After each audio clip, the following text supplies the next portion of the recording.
This Casey Care segment is brought to you by the Ewing Marion Kaufman Foundation, www.kaufman.org. I'm Ruth Baum-Biggis. Soccer, it's all the buzz around the world and in Kansas City. Our town is blessed with two professional soccer teams, Men's Sporting KC, and our new kid on the block, the KC Current, the incredible women's team that has had an amazing trajectory in the brief 2 years they've been on the scene. While the players are amazing and providing fans with some great bragging rights, the team is making its mark off the pitch as well through its philanthropic efforts. Here to bring us the very latest and greatest is Ben Aken. He is Vice President of Community Relations, and we may have a surprise visit from another big deal with the Current, but we'll wait, see if she hops on with us. Ben, it's so great to have you on the show. Thank you so much for having me, Ruth. So for you, it's just been fast and furious. I mean, this is like, you guys are like, wow, pow. Well, it's hard to believe we just celebrated our second anniversary. So the Current's only 2 years old, and it's really been amazing what our ownership has put together in that short amount of time. Well, I don't want to tell tales on you, and I don't want to put you in an awkward position, but you were with another sports franchise in our city. We don't have to name it if you don't want. Yeah. But I'm just wondering, because you've had experience with an established franchise to a newer franchise, what do you see as the differences in how things are moving forward? Well, I do. I really enjoyed my time. I was with the Kansas City Royals for a little over 20 seasons. And I so enjoyed my time there and just had a great experience coming into a pretty well-known organization. You know, the time I joined, we had won the World Series in '85 and had this established brand and this established commitment of being a part of Kansas City. And then to have the opportunity to come into the Current and really kind of help build something from the beginning has been really a lot of fun. I think one thing that I've really enjoyed about my time with the Current is just working with these incredible women on the field. These players are a diverse group of players from all over the world, really, and they're really the best of their game. So we have several players that appear in the U.S. women's national team, Canadian national team. We had a Jamaican player last year and other countries represented as well. And so it's neat for us here in Kansas City to have the opportunity to work with these players and to see them really excel on the field. It seems like everything is very organic. Can you elaborate on that? I think that's fair. I think that's fair to say. Our really it goes back to our owners. So Angie and Chris Long, along with Brittany Mahomes, are three owners, and they are Kansas City at their core. So any of our outreach or events is really based back on Kansas City, and they're involved in a lot of our decisions. Whether to our different pillars and our outreach efforts, they've been involved in making those decisions all along. So I think their base of being from Kansas City, Chris and Angie Long are at the front. They're parents of 4 kids. And so I tell people this a lot, but a lot of times we'll have meetings or discussions and the kids conversation will come up all the time. And there's been several times where we've been in meetings and it'll hit 3:30. And even if we're nowhere near our point of discussion or we've hit everything that we want to talk about during our meeting, Angie will say, well, I have kid pickup, so I need to leave. And that's really just set up for all of us as we're building these things out in our community outreach. Just at the core, it's back to families, it's back to Kansas City, and really just we can get into a little bit later, but at the core, it's important to do what's right for these players. And so it really is organic because everything is, there's no history to build upon. It's all what's best moving forward. You're creating history. We really are, literally with the development of the building of the new stadium, down by the riverfront will be the first stadium built specifically for women's sport in North America. There's some debate there whether it's like how worldwide that is, but it's really a first. It's not only the first in the league, but it's it's going to be their first downtown stadium. We're going to be the first in the league, and then just really providing the first class opportunities for these players to play in front of fans, and a stadium built specifically for them. You're leading the way. Yeah. Angie Long sometimes says that, yes, we're the first, but we won't be the last. So I think the Longs really believe, along with Brittany, that this is just the standard moving forward. So other teams, and we've heard from other teams that are going to do something similar, hopefully down the road. They may be a little jealous that we're moving as fast as we are. But I think in this league, this will become a standard, and we're just going to be one of the first, which is great. Well, as a soccer mom, a ways back, I love it. A female soccer mom. What a great example for young women and boys too. I don't mean to do that, but especially for young women to really be able to have this kind of team here in the heartland of the country instead of, ending up on either side of the coast. You had mentioned a few minutes ago something about 4 pillars or 4 values. Can you share a little bit about that? I think our audience would be interested to know that. Definitely. So we have 3, and then we have kind of a new initiative that we'll be working on in the future as well. But really, so our first pillars, and these were established towards the beginning of the formation of the club. So it's the power of sports for all. So we really just believe that all children should have the same opportunity to dream big and aspire to big achievements like our players. So we do that through several, providing opportunity for kids to play sports. Our second pillar is inspiring bold ambition. And that's really just providing young people access to visibility of women in roles that aren't traditionally filled by women. So kind of the basis of who Angie Long is. She made her mark in the finance world, which there weren't a lot of women in the room when she was doing that. And so we're trying to provide opportunity that provides financial literacy, leadership development opportunities, with some STEM outreach, and then just giving the opportunity for girls to play sports. And then finally, diversity, equity, inclusion. And really, we just want to be a conduit to support those that are working in that space. So it's so important to our players. We have a diverse group of players. And so as we move into our new neighborhood and where the stadium's going and just work with different communities, we want to make sure that we're representing those communities and just provide voice to those that sometimes don't have a voice. So. How interesting to start with an organization where you really have all that laid out in the beginning. It seems as though from the outside that this was very thoughtful. It wasn't just, let's have a women's soccer team. Let's go do this. Let's have Brittany Mahomes, who everybody can recognize that name. Can you give us a little peek, a little sneak? Is that really how it came from those values and move it forward? It really does. I mean, even in meetings, well, the first thing that comes up in meeting is we're evaluating different opportunities because, as you know, Ruth, and as your show represents, there's so many different nonprofits and opportunities for people to get involved. And that's one thing that I love about Kansas City. But there are so many opportunities, so you have to be selective to kind of where you want to make your mark.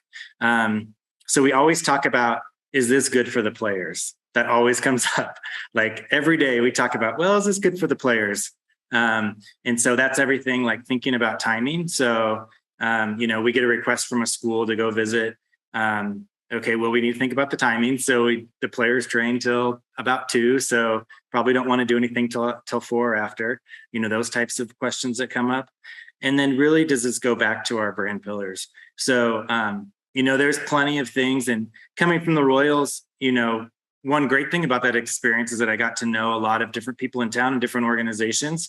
So when I started, this plate is full of, where I have friends in all these different organizations as well. But you really had to go back. It really had forced me to go back to our brand pillars and say, hey, is this increasing access for sport? Is this, is there a way to inspire bold ambition? And then really, what are the DEI efforts? What's the community that's going to be affected by this? So you alluded to there's a fourth one. That's right. Well, we're, obviously we're building a new stadium downtown near the river. And so it's important to us to make sure that we're being good neighbors in that surrounding area. So,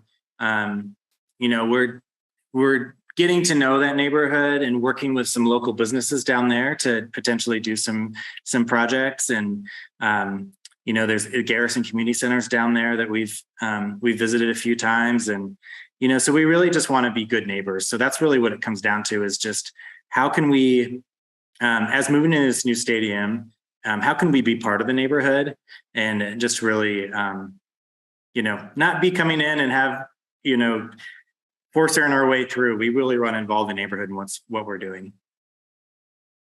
That's great. So I alluded to it in my intro about the the women are more than just the play you see on the pitch. And of course, we focus on that nonprofit or that communal aspect.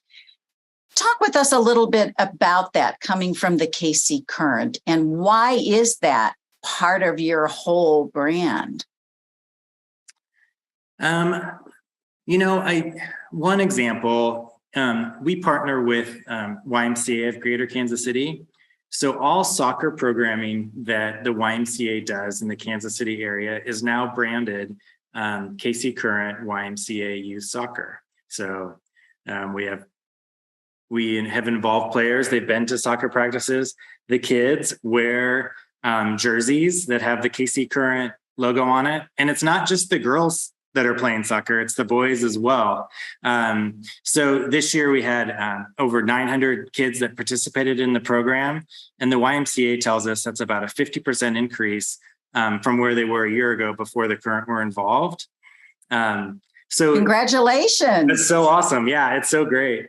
And talking to our players, that stemmed, a lot of them got their soccer outreach or their careers, I guess, their love of soccer by playing in the YMCA soccer programs. Mm-hmm. So even Adie Franch, who's our goalkeeper, she got her start.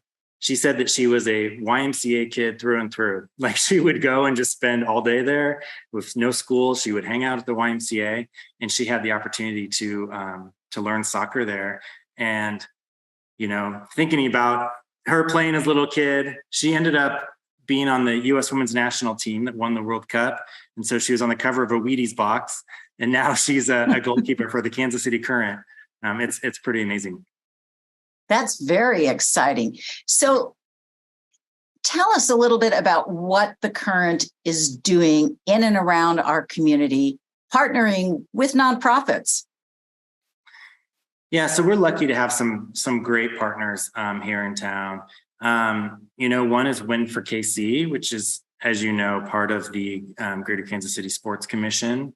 So we had all of our players attend their luncheon last year, where Win for KC honors amazing women athletes. We have a beer through Boulevard Brewery called Teal Rising, where the part of the proceeds benefit Win for KC. So Win for KC is one that we support strongly. Another example of that is our partnership with United We. And United We is is an organization focused on just empowering women, both in civic and civic and leadership opportunities. So throughout the season, we did a few activities with them, including our Inspiring Women Night, where we honored some amazing women leaders on the field. We had World Cup champion Brianna Scurry in town, who met some of the participants and did all kinds of fun stuff with them. And then we also have a partnership with the Girl Scouts. So this season we had a Girl Scout day at one of our matches, and it wasn't just hey, how many tickets can the Girl Scouts sell and come out to the game? There was a couple different elements beyond that. So we helped, working with the Girl Scouts and American Century Investments, put together a program called My Money Plan, where both the junior Girl Scouts and their caregivers learned about earning and saving and investing from some of the female financial experts at American Century.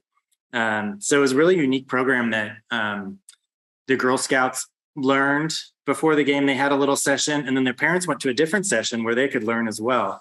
And then we honored Girl Scouts throughout the game. They got to meet some players after the game and did some fun things like that. But those are a couple examples that it's been a fun opportunity to work with these nonprofits and really develop something, and not so much such a cookie cutter type event like we just want you at the match. There's that element of it because we really want to have people there to be able to support this team, but really just be intentional and what can we do from this partnership together. We're talking with Ben Aken. He's Vice President of Community Relations, a veteran in sports franchises here in Kansas City and being a connector in the community. You mentioned, bringing over your skill set. I can't believe you were with the Royals for 20 years. You must have been 10 years old when you started. No. You had mentioned the networking that's so important. You all are that new team razzle dazzle in town. So how do you balance that? As you say, there are a lot of nonprofits in the community. I think, yeah, that's been a little bit of a challenge in some ways. And it's also been a big advantage, just kind of being able to step in and kind of have some of these relationships. But really you just for me, I challenge myself, and we have a great team that works with us. You go back to your pillars. So is this going to be good for the players? Again, we talk about that all the time. And then where does this fit in with our pillars? So we want to be intentional, just to make sure that we're making the right moves and the right partnerships to really make a difference. So, but it's also been fun, being part of this group and learning about organizations I didn't know about, and organizations that are newer to the marketplace. One that comes to mind is Girls Preparatory Academy. That's the only single gender public school in Kansas City area. So it is it's just a few years old, but it's a middle school basically for girls. And so we did a couple of fun things with them this year.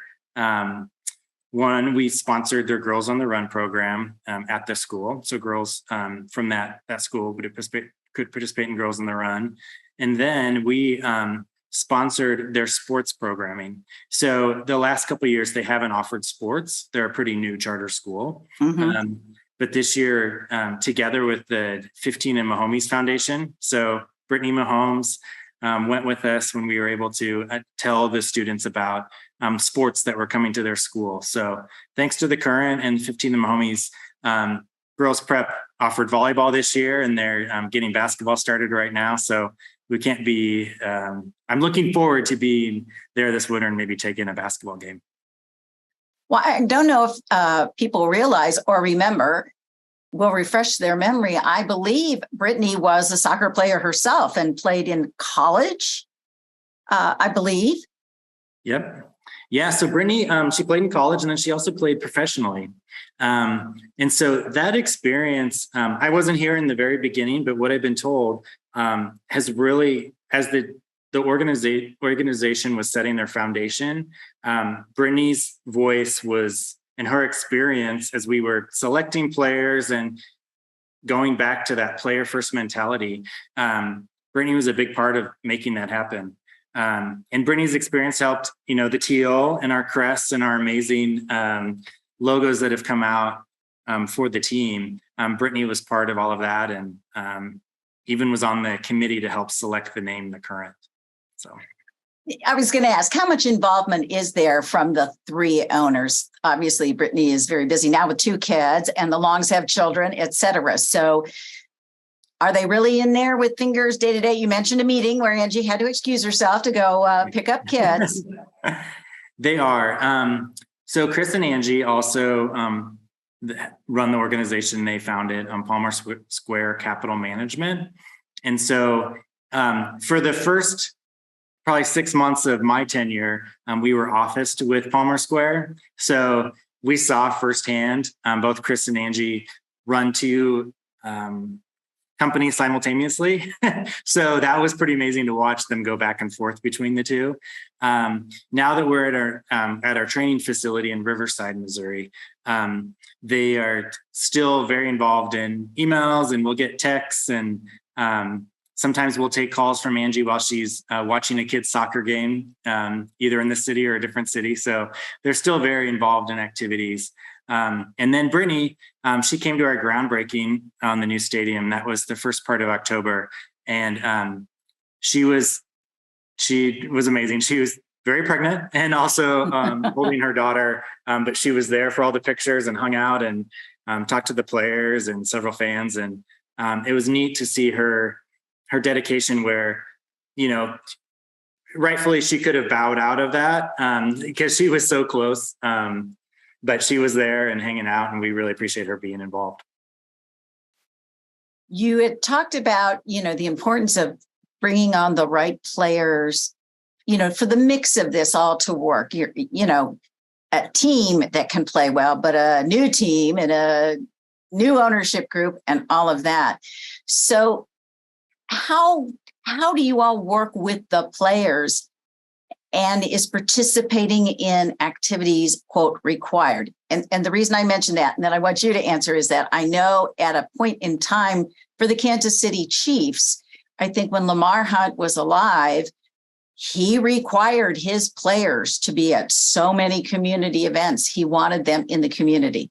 So how does the current handle that? Well, I will tell you that we have 100% participation from our players on community events. So looking back over the year, every single player participated on one or more community event. Most were at the, 5, 6, 7 events. So they want to be out there. In fact, there's been a few times where we'll have opportunities, like going to visit the kids for the YMCA, where we have maybe 2 spots, 2 or 3 spots, and we'll get more players that want to participate than we have, we're able to accommodate. So a lot of times we can add them, or we'll be like, okay, well, we have this other event next week that we'll get you involved in. So the players want to be involved. And so we really work for ways to work with them on having events. Another cool thing about this organization is really taking the players' input and direction in some of our community activities. Earlier, right before the season started, the NSSL hosts the Challenge Cup. And so it's a kind of an in-season tournament that we host, that is hosted across the league. So during the Challenge Cup, last year it took place in March and April. For those jerseys, we went to the players and we asked them, hey, we'd love to do something with your jerseys, your game-worn jerseys. Let's auction them off for a nonprofit. And we let the players choose the nonprofit that would benefit. So I developed a list of several nonprofits that they could choose from. And we overwhelmingly chose, or the players chose, Zero Reasons Why, which is an organization that's benefit to reduce teen suicide. And so just taking their input, and then there's constant feedback. We do a survey at the beginning of the season, and then talk to them throughout, just getting to know them and their interests, and really just try to align them with a different area of Kansas City or different nonprofit that or benefits, their area of focus. Now, are most of the players living here, or do they come and go as season ends and then starts up again? Well, it's interesting. A lot of these players grew up in warmer weather, so they have an opportunity to be other places. But with the addition of our new training facility, which is state of the art, players have access to a really nice weight room, locker room, all of our technical staff, massage therapists, physical therapists, all of that. Our coaches are based here in Kansas City and Riverside. And so you would think at the end of the season, you would go home to California, or we have a player from Hawaii would go to Hawaii to spend your off season. I mean, who wouldn't want to spend December in Hawaii? But Chardonnay Curran is came back to work in Kansas City along with several other players, just because of this facility. So, I would think we wouldn't have access to a lot of players here in the off season, but we have several players that are living with us, living in Kansas City this winter. So if you're out and about for the holidays or something, you may want to go look. And if you aren't familiar with the players, they can go to the website at kccurrent.com. That's correct? Right. Remind us all when season starts, when we can start looking for the heat up and the excitement of KC Current. So this season, our schedule isn't quite set yet, but it'll be announced probably February, March time. And then we'll start playing in March, and then our season goes through October. So it's, we have 14 home games, throughout the year, and then 14 on the road. And we play, as you know, we play at Children's Mercy Park, and we played last year at Children's Mercy Park. Next year we'll play at Children's Mercy Park, and then our new stadium will open in 24. So that's really exciting. And I know you guys will be very busy planning all kinds of cool stuff when that happens. Your season's almost as long as baseball. It is. We have a lot less games though. So as someone working for the front office, I do appreciate 14 home games as opposed to 81 in that regard. But it's great that it's 14. We have a great crowd that come out to Children's Mercy Park. We have a really strong group of dedicated fans. We have a great supporter section.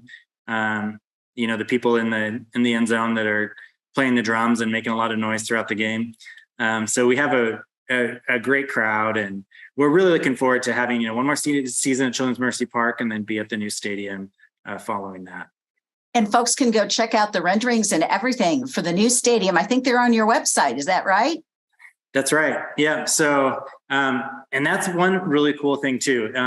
Right now, people have the opportunity to place a deposit to secure their spot at the new stadium. So the new stadium will host 11,500. And so down by the riverfront, it's not, that's not a huge stadium, but I think it's going to be right sized for our team where we are right now. But we're receiving a lot of deposits. So a lot of those seats are, have deposits placed for them, but for as little as $25, you can place a deposit, and then you'll have your place in line. When those tickets go on sale for the new stadium, you'll be first in line to be able to call. So, so we encourage everyone to go to kccurrentstadium.com. That's where you can check out the new renderings and then also place your deposit. What one little secret would you like to leave with us that's special about the Current in the community? I stumped the band. I know.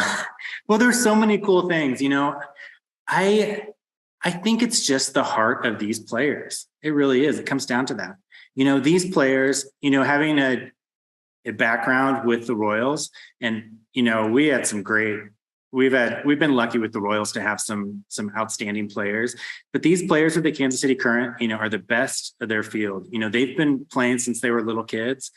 Their passion for soccer and for spreading the love of soccer to onto the next generation has just been so amazing. You can see it every day. When we take players out to meet kids, or even just at the training facility, interaction with the front office staff, like they're so appreciative of the opportunity, and we're so thankful to them just to be able to work with them. And so Kansas City is really lucky to have the Kansas City Current. So I really just encourage people to get to know these players.